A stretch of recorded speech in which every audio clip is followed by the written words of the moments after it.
प्रेरक प्रसंग। चुप रहने का महत्व। एक राजा के घर एक राजकुमार ने जन्म लिया। राजकुमार स्वभाव से ही कम बोलते थे। राजकुमार जब युवा हुआ तब भी अपनी उसी आदत के साथ मौन ही रहता था।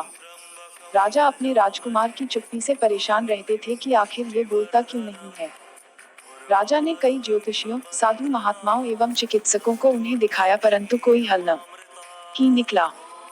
संतों ने कहा कि ऐसा लगता कि पिछले जन्म में ये राजकुमार कोई साधु थे, जिस वजह से इनके संस्कार इस जन्म में भी साधुओं के मौन व्रत जैसे हैं। राजा ऐसी बातों से संतुष्ट नहीं हुए। एक दिन राजकुमार को राजा के मंत्री बगीचे में टहला रहे थे। उसी समय एक कौवा पेड़ की डाल पे बैठकर काव काव करने लगा। मंत्री ने सोचा कि कौवे की आवाज से राजकुमार परेशान होंगे, इसलिए मंत्री ने कौवे को गोली मार दी। गोली लगते ही कौवा जमीन पर गिर गया।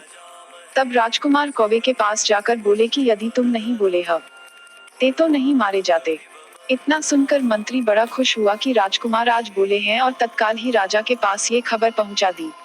राजा भी बहुत खुश हुआ और मंत्री को खूब ढेर सारा उपहार दिया।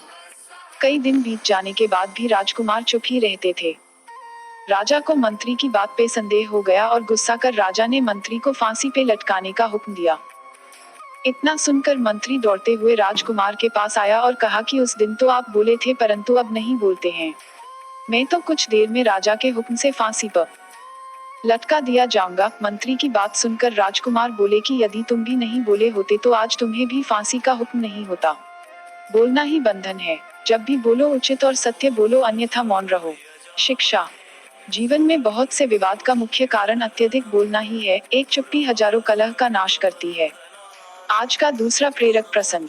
लक्ष्य की प्राप्ति। एक लड़के ने एक बार एक बहुत ही धनवान व्यक्ति को देखकर धनवान बनने का निश्चय किया। वह धन कमाने के लिए कई दिनों तक मेहनत कर धन कमाने के पीछे पड़ा रहा और बहुत सारा पैसा कमा लिया। इसी बीच उसकी मुलाकात एक विद्वान से हो गई। विद्वान के ऐश्वर्य को देखकर वह आश्चर्यचकित हो गया और अब उसने विद्वान बनने का निश्चय कर लिया और अगले ही दिन से धन कमाने को छोड़कर पढ़ने लिखने में लग गया। वह अभी अक्षर ज्ञान ही सीख पाया था कि इसी बीच उसकी मुलाकात एक संगीतज्ञ से हो गई। उसको संगीत में अधिक आकर्षण दिखाई दिया, इसीलिए उसी दिन से उसने पढ़ाई बंद कर दी और संगीत सीखने में लग गया। इसी तरह काफी उम्र बीत गई, न वह धनी हो सका, ना विद्वान, और ना ही एक अच्छा संगीतज्ञ बन पाया। तब उसे बड़ा दुख हुआ। एक दिन उसकी मुलाकात एक बहुत बड़े महात्मा से हुई।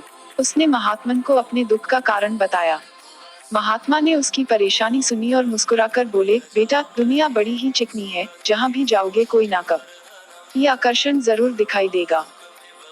एक निश्चय कर लो और फिर जीते जी उसी पर अमल करते रहो तो तुम्हें सफलता की प्राप्ति अवश्य हो जाएगी, नहीं तो दुनिया के झमेलों में यूं ही चक्कर खाते रहोगे। बार बार रुचि बदलते रहने से कोई भी उन्नति नहीं कर पाओगे। युवक महात्मा की बात को समझ गया और एक लक्ष्य निश्चित कर उसी का अभ्यास करने लगा। शिक्षा। उपर्युक्त प्रसंग से हमें यह शिक्षा मिलती है कि हम जिस भी कार्य को करें पूरे तन और मन से एकाग्रचित होकर करें। बार बार इधर उधर भटकने से बेहतर यही कि एक जगह टिककर मेहनत की जाए, तभी सफलता प्राप्त की जा सकती है। उम्मीद करती हूँ कि आपको यह वीडियो अच्छा लगा होगा। प्लीज मेरे चैनल को सब्सक्राइब करें ताकि मैं आपके लिए ऐसे ही शानदार वीडियो और लेकर आऊँ। आप मेरे वीडियो को लाइक और शेयर भी कर सकते हैं, जिससे मुझे हौसला मिले। धन्यवाद। सदैव प्रसन्न रहिए।